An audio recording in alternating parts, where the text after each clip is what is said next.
옆에 분이 인사합시다. 살아계실 때 효도합시다. 어버이 주일을 맞이해서 요셉의 효도를 우리가 살펴보면서 육신의 부모님께 어떻게 효도를 해야 될지 생각해 보고자 합니다. 우리가 잘 아는 것처럼 요셉은 17살 때 형들의 미움으로 애굽의 노예로 팔려갔습니다. 그래서 온갖 역경과 고난을 겪었습니다. 그러나 한 번도 하나님을 원망하거나 부모님을 원망한 적이 없었습니다. 요셉은 아버지의 심부름으로 형들이 양을 치는 곳으로 심부름 갔다가 평소에 요셉을 미워하고 죽이려고 했던 이복 형제들이 그 요셉을 보고 그 미대한 상인들에게, 노예 상인들에게 요셉을 팔아버렸습니다.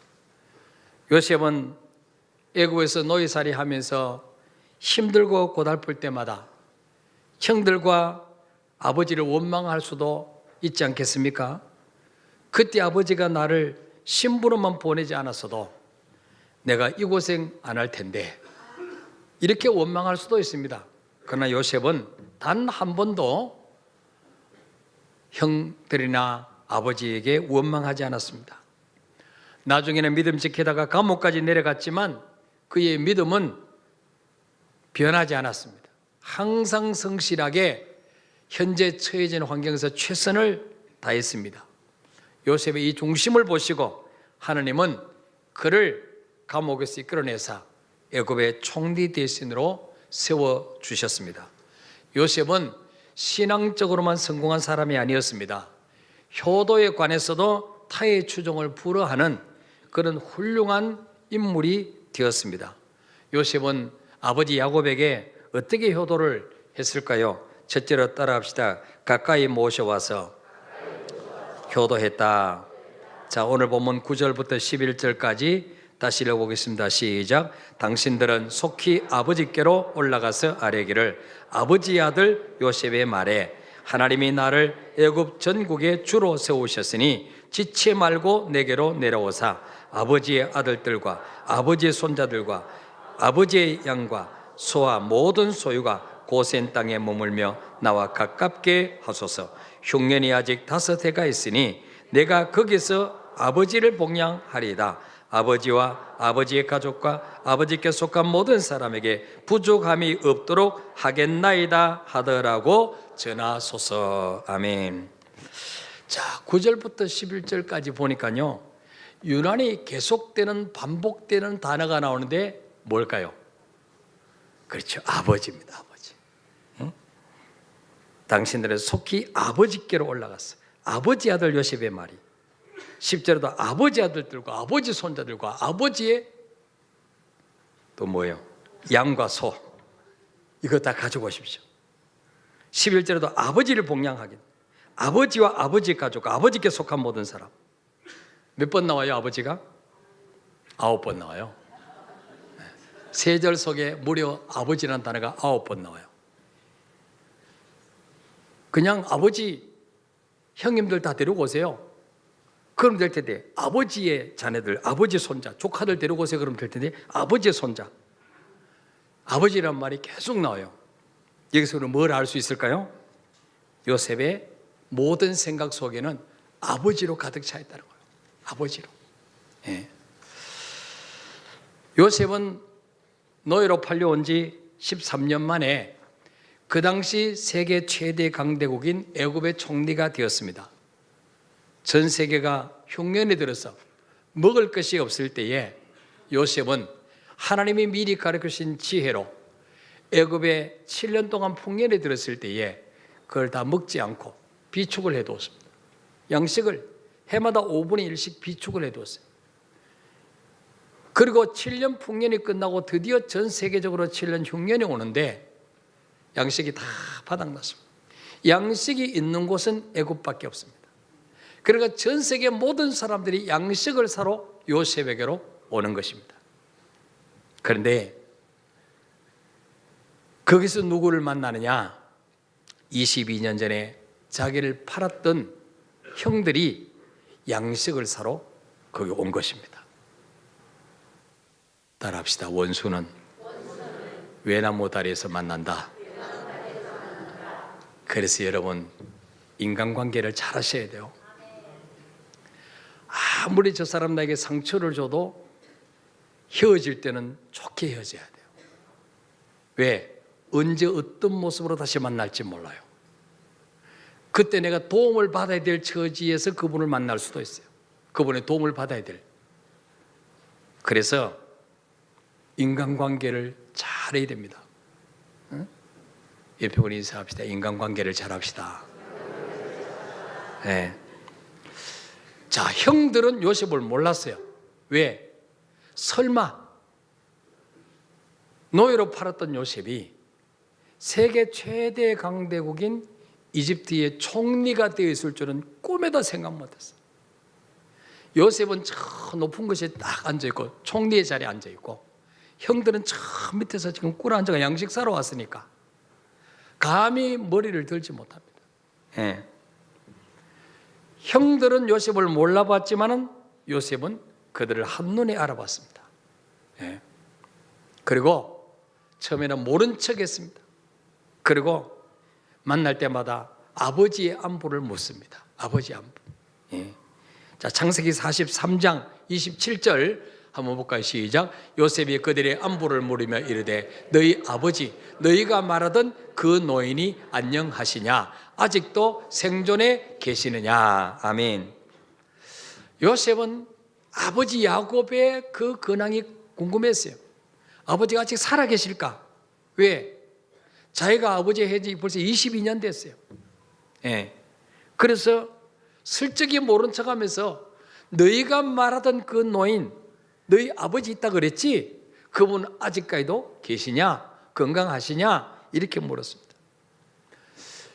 그러다가 이제 창세기 45장에 와서는 이제는 도저히 감출 수가 없어요. 왜? 아버지를 빨리 모시고 와야 되니까.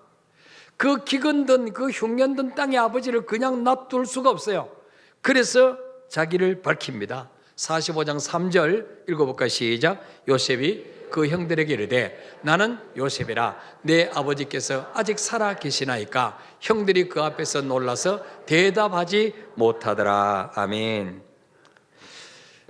드디어 형들이 자기를 밝힙니다. 형님들, 저는 요셉입니다. 아버지 아직 살아 계십니까? 아직 건강하십니까? 또 아버지의 안부를 묻습니다. 자, 이 형들이요, 그 총리가 자기들이 팔았던 요셉인 줄 알자 어쩔 줄을 모릅니다. 아, 이제 우리 끝났구나. 우리 죽었구나 이제는. 예?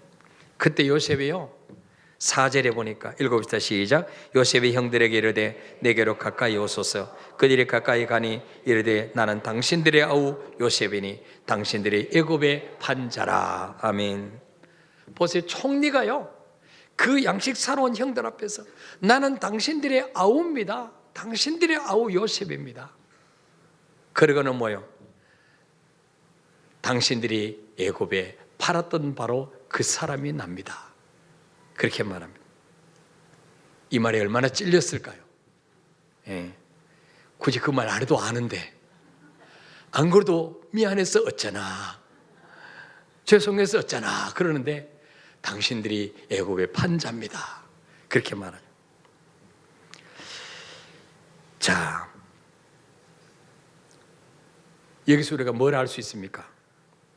자기들은 요셉을 얄미워서 아버지의 사랑을 독차지하고 자기가 무슨 꿈을 꾸었다고 하면서 열한별과 해와 달이 자기에게 절하는 꿈을 꾸었다고 하면서 의시되는 이걸 꼴보기 싫어가지고 노예로 팔아버렸습니다. 외국에 가서 그냥 방황하다가 죽으라고 그냥 망하라고 팔아버렸어요. 근데 망한 게 아니라 22년 만에 만나봤더니 이 요셉이 총리가 되어 있습니다. 아무 백도 없는데, 아무 학벌도 없는데, 예. 여기서 우리가 뭘 알 수 있습니까? 하나님이 복을 주시기로 작정하시면 그 누구도 막을 수 없다는 거예요. 믿습니까, 여러분? 예. 뭐 형들이 죽이려고 온갖 계략을 쓰고 노예로 팔아버려도 망한 게 아니라 더 잘 되는 거예요. 더 잘 되는 거예요. 예. 그래서 두려워 떨고 있는 형들을 요셉이 위로합니다. 자, 5절 읽어볼까요? 시작. 당신들이 나를 이곳에 팔았다고 해서 근심하지 마소서, 한탄하지 마소서. 하나님이 생명을 구원하시려고 나를 당신들보다 먼저 보내셨나이다. 아멘. 형님들, 당신들이 나를 이곳에 팔았다고 해서 근심하지 마십시오. 두려워하지 마십시오. 겉으로 볼 때는 당신들이 나를 판 것처럼 보이지만 사실은 우리 하나님이 장차 7년 흉년이 올 줄 아시고 우리 가정을 살리시려고, 요셉의 가정 누굽니까? 아브라함의 후손 아닙니까? 아브라함의 후손을 통해서 누가 오셔야 돼요? 예수 그리스도가 오셔야 돼요. 그래서 다 죽으면 돼야 안 돼요? 안 돼요. 그래서 하나님이 요셉을 미리 애굽으로 파견 보낸 거예요. 미리 세계 무대에 진출시켜 놓은 거예요. 형들을 이용해서. 형들은 자기들이 요셉을 팔아서 이제는 망하게 하려고 팔았는데 하나님은 미리 아시고 그 야곱의 후손들을 그 7년 기간 동안에 생명을 보존하시기 위해서 요셉을 먼저 보내신 거예요. 요셉이 이야기를 하는 거예요. 예? 하나님이 생명을 구원하시려고 나를 당신들보다 먼저 보내셨나이다. 예. 그러면서 8절에 읽읍시다. 시작. 그런즉 나를 이리로 보내니는 당신들이 아니요 하나님이시라. 하나님이 나를 바로에게 아버지로 삼으시고 그 온 집의 주로 삼으시며 애굽 온 땅의 통치자로 삼으셨나이다. 아멘. 그러므로 나를 애굽으로 보낸 분은 당신들이 아닙니다. 하나님입니다. 하나님이 나를 이 기근 때에 애굽 온 땅의 통치자로 총리로 세우시려고 나를 먼저 이곳에 보내셨습니다. 여러분 보십시오. 믿음의 사람은요, 모든 사건을 해석하는 눈이 다릅니다. 모든 사건을 하나님의 눈으로 보는 거예요. 하나님의 눈으로. 우리 삶 속에 하나님의 허락 없이 되어진 일이 있습니까? 아무것도 없어요. 참새의 2마리가 한 아선에 팔리는 것도 하나님의 허락 없이는 안 된다 그랬어요. 예. 그러므로 우리는 모든 환경 속에서 하나님의 섭리를 볼 줄 알아야 돼요. 우연이라는 게 없어요. 여러분이 우연히 만나교회에 나왔을 것 같습니까? 천만에요. 여러분이 우연히 예수 믿게 된 것 같습니까? 천만에요. 하나님의 계획 속에 다 포함되어 있는 것입니다. 여러분은 우연히 그 직장에 들어간 것 같습니까? 천만에요. 예. 여러분은 우연히 곤자물 이산 것 같습니까? 천만에요. 하나님의 섭리 속에 이루어지는 거예요. 예. 그래서 여러분, 모든 사건, 모든 문제를 하나님의 눈으로 해석하는 사람은 환경을 탓하지 않습니다. 사람을 탓하지 않습니다. 내가 지금 이 모양 이 꼴이 된 것은 저 사람 때문에 그래. 아니에요. 하나님이 인도하신 거예요. 예. 그래서 여러분, 로마서 8장 28절에 내가 확신하노니 하나님을 사랑하는 자 곧 그의 뜻대로 부르심을 입은 자들에게는 모든 것이 합력하여 선을 이루느니라. 지나고 보면요, 결국은 나를 잘되게 하시려고. 응? 형들이 요셉을 미워해서 판 것도 결국은 뭐예요? 요셉을 잘되게 하려고 합니다. 잘되게. 하나님의 손 안에서는 모든 것이 합력하여 선을 이루는 거예요. 믿습니까 여러분? 예. 자, 그러면서요 9절부터 10절 읽읍시다. 시작. 당신들은 속히 아버지께로 올라가서 아뢰기를 아버지 아들 요셉의 말에 하나님이 나를 애굽 전국에 주로 세우셨으니 지체 말고 내게로 내려오사 아버지의 아들들과 아버지의 손자들과 아버지의 양과 소와 모든 소유가 고센 땅에 머물며 나와 가깝게 하소서. 아멘.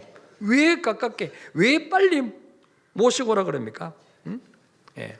빨리 가서 당신들은 아버지께 이 사실을 아뢰십시오. 내가 살아있다는 것과 내가 총리되어 있다는 것 가서 아뢰십시오. 그리고 아버지 소유 다 이끌고 이민 오십시오. 애굽 땅으로. 네? 아직 2년 동안 기근이 있었지만은 아직 5년 동안 더 기근이 있습니다. 5년 동안 그 아버지를 그 양식이 떨어지는 양식이 바닥난 그 가나안 땅에 살게 할 수는 없습니다. 이쪽으로 오시면 여기 양식이 풍족합니다. 요셉이 모든 양식 다 관리하니까. 그래서 아버지께 속한 모든 사람에게 내가 부족함이 없도록 섬기겠습니다. 왜 요셉이 형들을 안심시킵니까? 아버지를 빨리 모셔오게 하기 위해서. 만약에 요셉의 형들이요, 우리가 아버지 모시고 애굽에 오면 틀림없이 우리가 요셉 손에 죽을 것이다, 보복당할 것이다, 그런 기색이 보이면 아버지 모시고 올까 안 올까요? 안 옵니다. 아버지에게 요셉이 살았다는 거 말할까 안 할까요? 안 해요. 총리되어 있다는 거 말할까 안 할까요? 안 합니다. 왜 그렇습니까? 그렇게 되면 자기들의 과거가 다 탄로나는 거예요. 자기들이 아버지를 속이고 요셉이 죽었다고 한 것이 다 탄로나는 거예요. 그래서 요셉은 아버지를 모셔오게 하려고 형들을 용서합니다. 그리고 아버지 야곱이 애굽의 고센 땅에 도착했을 때 수레를 갖추고 아버지를 영접하러 갑니다. 그리고 아버지를 만나고 서로 목을 껴안고 웁니다. 창세기 46장 29절 37과 시작. 요셉이 그의 수레를 갖추고 고센으로 올라가서 그의 아버지 이스라엘을 맞으며 그에게 보이고 그의 목을 어긋막 맞춰 안고 얼마 동안 울매 이스라엘이 요셉에게 이르되 네가 지금까지 살아있고 내가 네 얼굴을 보았으니 지금 죽어도 족하도다. 아멘.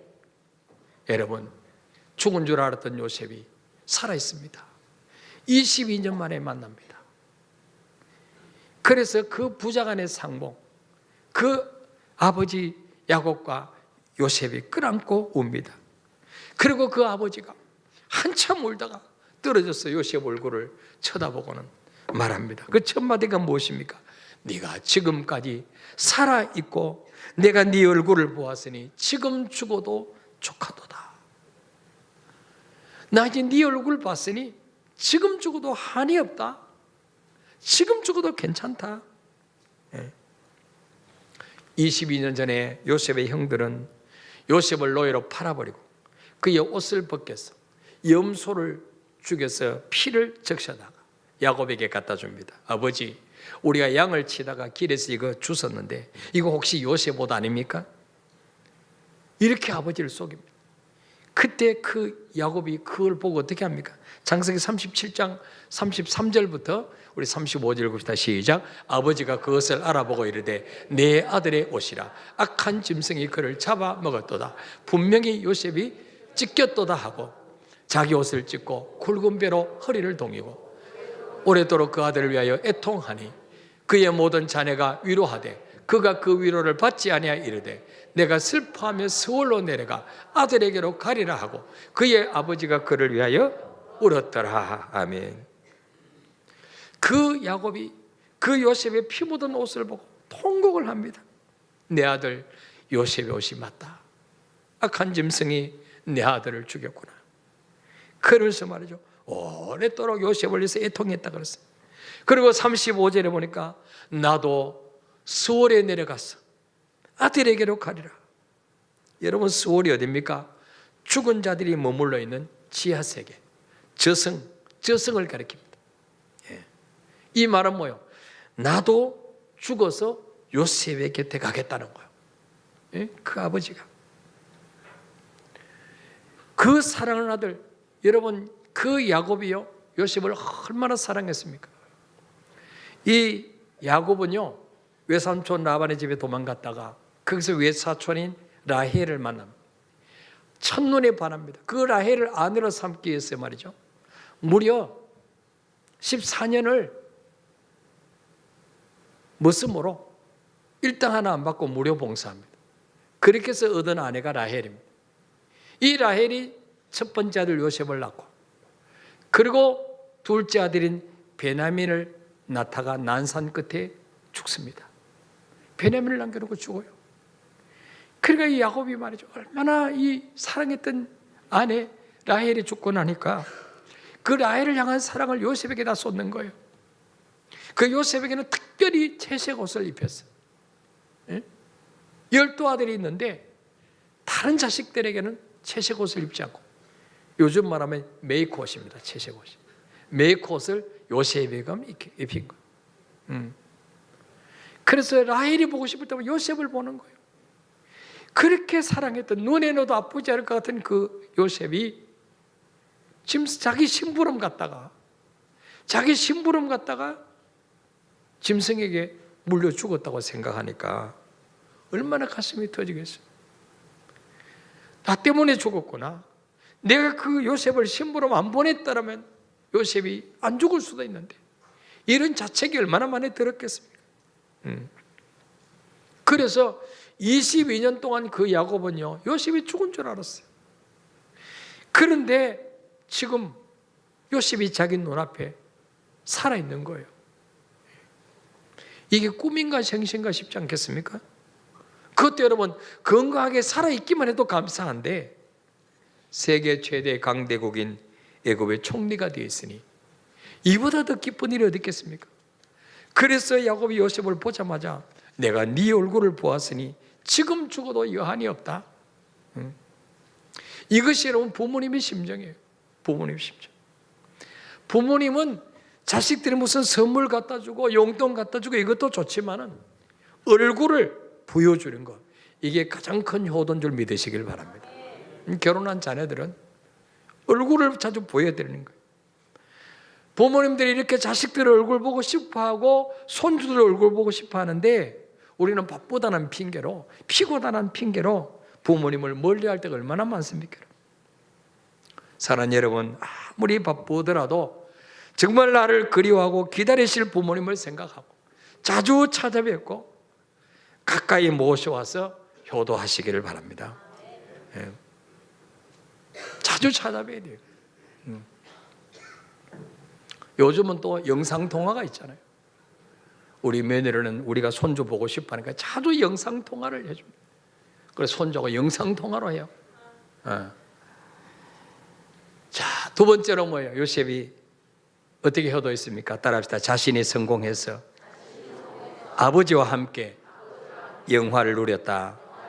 자, 창세기 45장 13절 읽읍시다. 시작. 당신들은 내가 애굽에서 누리는 영화와 당신들이 본 모든 것을 다 내 아버지께 아뢰고 속히 모시고 내려오소서 하며. 아멘.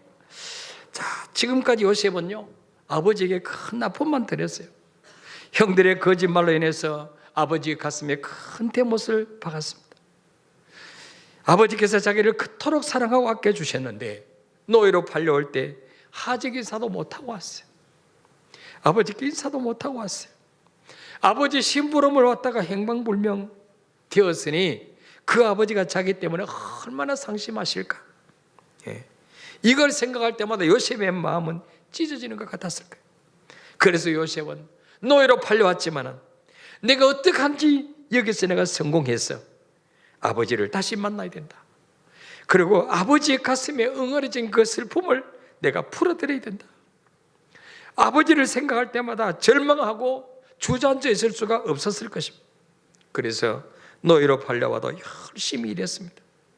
여러분, 노예는요, 열심히 일한다고 자기 몫이 있는 게 아니에요. 그런데도 내가 언젠가는 아버지를 만나게 될 텐데 그때 아버지 앞에 부끄럽지 않은 아들이 되기 위해서 노예로 팔려왔지만 열심히 일하는 거예요. 최선을 다해서 사는 거예요. 보디발의 아내가 동침하자고 유혹했을 때도 물론 하나님을 의식했습니다. 하나님이 보고 계신데 내가 어찌 죄를 짓겠습니까? 그렇지만 두 번째는 뭡니까? 그 순간에 아버지가 생각났을 거예요. 내가 여기서 무너지면 안 돼. 아버지를 실망시켜 드리면 안 돼. 기어코 내가 성공해서 떳떳하게 아버지를 만나야 돼. 아버지 앞에 부끄러운 모습으로 내가 만나면 안 돼. 이 요셉은요, 아마 아버지 때문에 그 유혹을 뿌리치는데 아마 큰 요인이 됐을 것입니다. 그러다가 억울한 누명을 쓰고 감옥에 들어갑니다. 주인 마님을 겁탈하려고 했다는 그런 성추행, 성폭행죄로 감옥에 들어갑니다. 요셉이 또 이때 얼마나 절망했을까요? 아버지가 이 사실을 아시면 얼마나 실망하실까? 그러나 여기서 포기하면 안 돼. 감옥에서 또 최선을 다했습니다. 거기 자기가 맡겨진 임무를 잘 감당했습니다. 그에 갇힌 죄수들을 잘 섬겼습니다. 이 모든 것을 보고 계셨던 하나님께서 마침내 17살 때 요셉에게 주셨던 꿈, 해와 달과 11별이 자기에게 절하는 꿈, 11곡식단이 자기를 둘러서고 절하는 꿈, 이 꿈대로 그를 감옥에서 이끌어내서 애굽의 총리로 높여주셨습니다. 여러분, 요셉이 애굽의 총리가 됐을 때 이 기쁜 소식을 누구에게 가장 먼저 알리고 싶었을까요? 아버지에게. 아버지에게 가장 먼저 알리고 싶었을 거예요. 그리고 이 기쁨을 아버지와 함께 누리고 싶었을 거예요. 그리고 이 영화를 아버지와 함께 나누고 싶었어요. 그래서 자기 형들에게 빨리 아버지 모시고 오십시오. 아직 5년 동안 기근이 들어서 양식이 없는데 그 아버지를 그 고생하는 그 땅에 놔둘 수가 없습니다. 예. 여러분, 오늘 세대는 어떻습니까?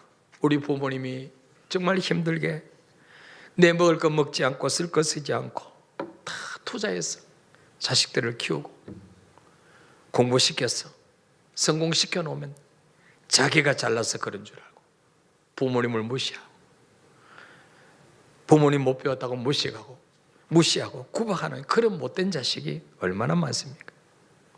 그러나 여러분, 요셉은요, 타국에, 그 낯선 타국에 노예로 홀로 내던져졌지만 아버지를 기쁘시게 드리려고 이를 악물고 노력했습니다. 마침내 성공자가 되었습니다. 그렇습니다, 여러분. 우리가 부모님을 기쁘시게 드리는 최상의 효도가 무엇일까요? 내가 잘 되는 것입니다. 내가 건강하고 내가 하는 일이 가치가 있고 날 낳아주신 부모님께 보람 있는 존재가 될 때 그것이 바로 부모님께 드릴 수 있는 최고의 선물이 될 줄 믿습니다. 사랑하는 여러분, 여러분에게 고난이 있습니까? 아픔이 있습니까? 그러나 여러분, 거기서 주저앉으면 안 됩니다. 날 낳아주시고 길러주시고 나 하나 잘 되는 것 보기 위해서 밤낮 빌고 계시는 그 부모님을 생각해서라도 일어나야 되죠. 포기하면 안 됩니다. 나의 등 뒤에서 나를 도우시는 주님, 일어나 걸어라, 내가 너를 도우리라. 하나님이 함께 하시잖아요. 그래서 열심히 일하고 믿음으로 살아서 기어코 하나님의 복을 받으시기를 바랍니다. 그래서 영의 아버지신 하나님께 영광을 돌리고 육신의 부모님에게도 보람을 안겨드리는 그런 자녀들이 되시기를 바랍니다. 그리고 하나님이 복을 주셨을 때, 하나님이 여러분을 높여주셨을 때 그 하나님이신 그 복을 혼자 누리는 것이 아니라 날 낳아주시고 길러주신 그 부모님과 함께 나누시기를 바랍니다. 이런 축복을 우리 자녀된 모두가 받게 되시기를 축복합니다. 마지막으로 이 요셉이 부모에게 어떻게 효도했습니까? 따라합시다. 형제들과 화목함으로 효도했다. 요셉을 노예로 팔아버린 그 형들은요, 사실은 친형들이 아니에요. 아버지는 똑같은데 엄마는 달라요. 야곱에게 4명의 아내가 있었잖아요, 본의 아니게. 그래서 야곱의 축복이라 그러니까 그 아내 4명 얻는 것이 야곱의 축복인 줄 아는데 그게 아니에요. 한 명이 훨씬 편합니다. 4명 되면 족이 사망합니다. 이 아버지는 똑같은데 어머니가 달라요. 그러니까 어머니는 다른 데다가 아버지가 요셉만 편애하니까 형들이 미워서 죽이려고 한 거예요. 요셉을 노예로 판 정도가 아니었어요. 창세기 37장에 보면 처음에는 요셉이 오는 걸 보고 저 꿈꾸는 자가 오는도다, 저놈을 죽여버리자, 그 꿈이 어떻게 되는가 보자, 야곱의 꿈을 무산시키려고 했어요. 요셉의 꿈을. 그래서 광야에 큰 빈 구덩이들이 있는데 거기에 요셉을 옷을 벗기고 집어 던졌습니다. 여러분, 그 빈 구덩이는요, 요셉 혼자는 올라올 수 없는 깊은 구덩이에요. 광야에는 사람들도 잘 다니지 않습니다. 소리쳐도 사람이 없습니다. 이스라엘 나라는 보통 40도, 45도 이상 뜨거운 땡빛이 자기를 합니다. 몇 시간만 거기에 갇혀 있으면 일사병거려서 죽습니다. 요셉은. 그런데 하나님이 그 첫째 형 루벤의 마음을 움직입니다. 그래서 형제들을 설득합니다.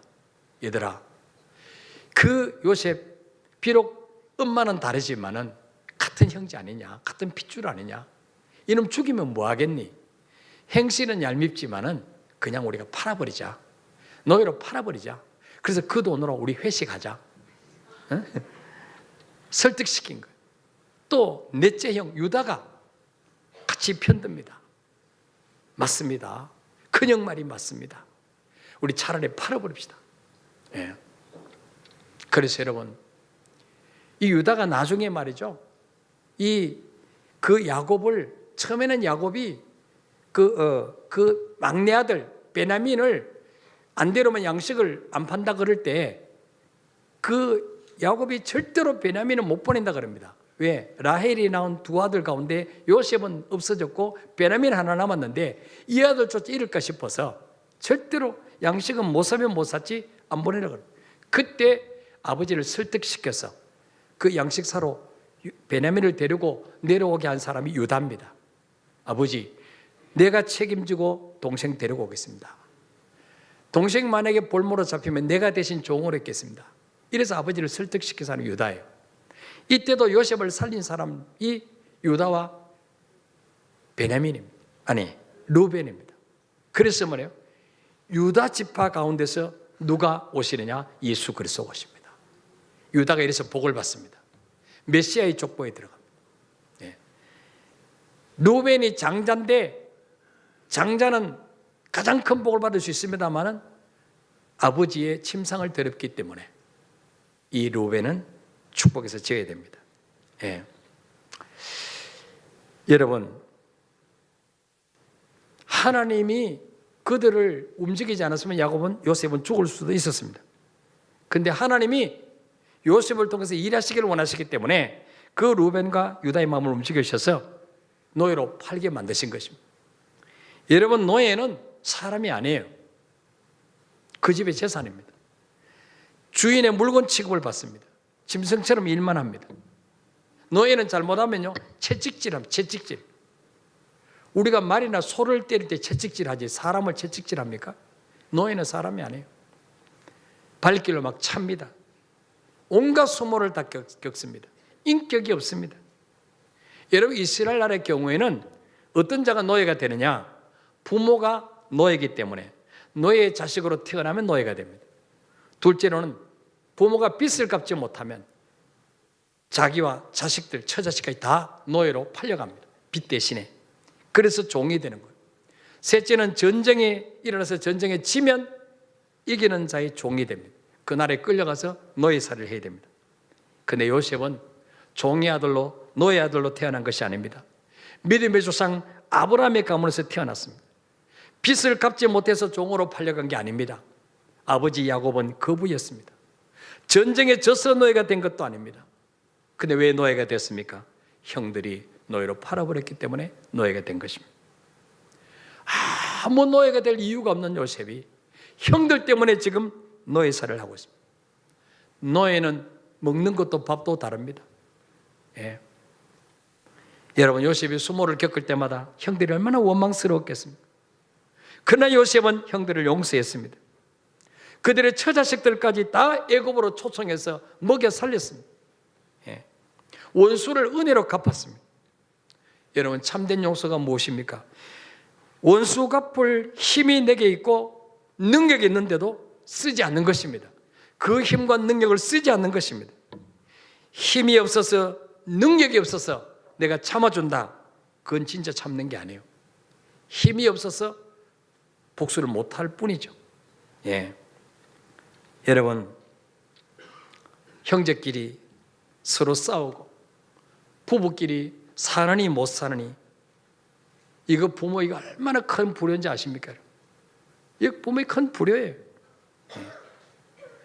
여러분, 인생이 그리 길지 않습니다. 짧은 인생입니다. 서로 사랑하고 웃고 기뻐하며 살아도 짧은 인생인데 왜 여러분 서로 시기하고 미워하고 원망하고 그렇게 사십니까? 어지간한 것은 다 넘어가시기를 바랍니다. 여러분 요셉 같으면 이 형들 용서할 수 있겠습니까? 용서할 수 없습니다. 근데 요셉은요, 아버지가 지금 저렇게 살아계시는데 자기가 형들에게 복수할 충분한 능력이 있지만, 그 형들 자식들까지 다 죽일 수 있는 권세가 있지만 아버지 때문에 다 용서하는 거예요. 예. 하나님이 가장 싫어하는 것이 무엇입니까? 원망하는 것입니다. 야고보 5장 9절에 보니까 읽어봅시다. 시작. 형제들아 서로 원망하지 말라. 그리하여 심판을 면하라. 보라 심판주가 문 밖에 서 계신라. 아멘. 형제들아 서로 원망하지 말라. 그리하여 심판을 면하리라. 다른 말로 바꾸면 원망하면 심판받는다. 원망하면 심판받는다. 고린도서 10장 10절에 읽어봅시다. 시작. 그들 가운데 어떤 사람들이 원망하다가 멸망시키는 자에게 멸망하였나니 너희는 그들과 같이 원망하지 말라. 아멘. 이스라엘 백성들이 애굽에서 430년 동안 노예 살해하는데 하나님이 모세를 보내서 그들을 해방시켜 주었습니다. 그리고 뭡니까? 적과 꿀하는 가나안 땅을 그들에게 준비해 놓으셨습니다. 이제 광야길만 끝나면 가나안 땅입니다. 얼마나 감사합니까? 근데 그 1세대들은요, 물이 없을 때마다, 조금 어려움 당할 때마다 하나님 원망합니다. 불평합니다. 왜 애굽에 잘 살고 있는 우리를 괜히 끌어내가지고 이 고생하게 만드느냐. 그래서 하나님이요, 그들을 광야에서 다 죽게 만들었어요. 예, 감사를 모르고 원망만 하는 그들을 다 죽여버렸습니다. 예, 조금만 참으면 평생 애굽에서 노예살이 해봤자 땅 한 평 차지할 수 있습니까? 자기 집 하나 얻을 수 있습니까? 가나안 땅에 들어가면 네가 짓지 않은 집을 차지하게 될 것이요 네가 갖고 오지 않은 포도원을 차지하게 되리라. 엄청난 축복이 기다리고 있는데 그 광야 좀 더운 거, 물 좀 없는 거, 목마른 거 기도하면 주님이 다 주시는데, 예? 그러다 다 죽었어요. 여러분 부부끼리 서로 원망하지 마시길 바랍니다. 그 하나님 앞에 원망하는 거예요. 남편은 원망하는 거예요. 남편 주시는 하나님을 원망하는 거예요. 아내 원망하는 거, 아내 주시는 하나님을 원망하는 거예요. 부모님 원망하는 거, 부모님 내게 주신 하나님을 원망하는 거예요. 예. 얼마 전에 제가 인터넷을 이렇게 뒤지다가 어버이날 보통 자네들이 어버이들이 제일 좋아하는 선물이 뭐냐? 1위는 현금이에요. 현금인데 뭐 얼마 정도 드리면 좋겠냐 뭐 이런 게 쭉 나와요. 근데 어떤 며느리가 댓글을 썼는데 나는 시집을 갔는데 지금까지 한 번도 시부모님으로부터 내 생일날 생일 축하한다는 말을 한 번도 들은 적이 없습니다. 선물은커녕. 그런데 시아버지가 팔순이라고 한 집에당 300만 원을 내라 그럽니다. 이거 내가 내야 됩니까? 내야 돼, 안 내야 돼? 당해봐, 내야 되는 거야.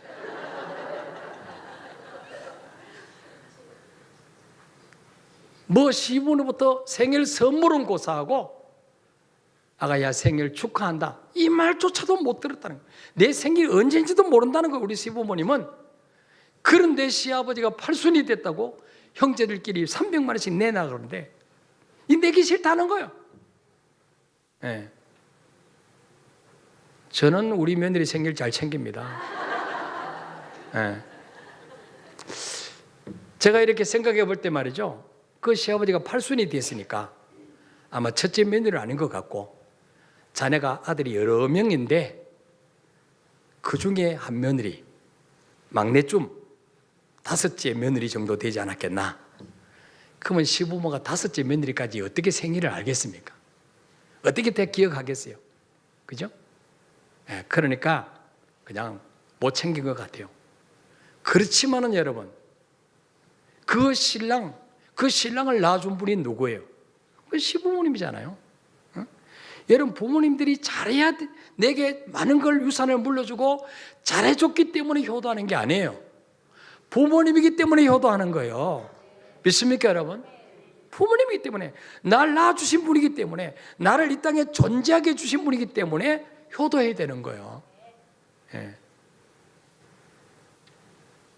그러니까 그 시부모님은 자기 생일도 모르지만은 자식으로서 내 할 도리는 해야 되는 거예요. 또 성경에 뭐요? 내 부모를 공경하라. 그러면 네가 이 땅에서 잘 되고 장수하리라. 여러분, 그 며느리는 평생 며느리만 될까요? 얼마 안 있으면 자기도 시어머니 되는 거예요. 자기도 시어머니 돼요. 예.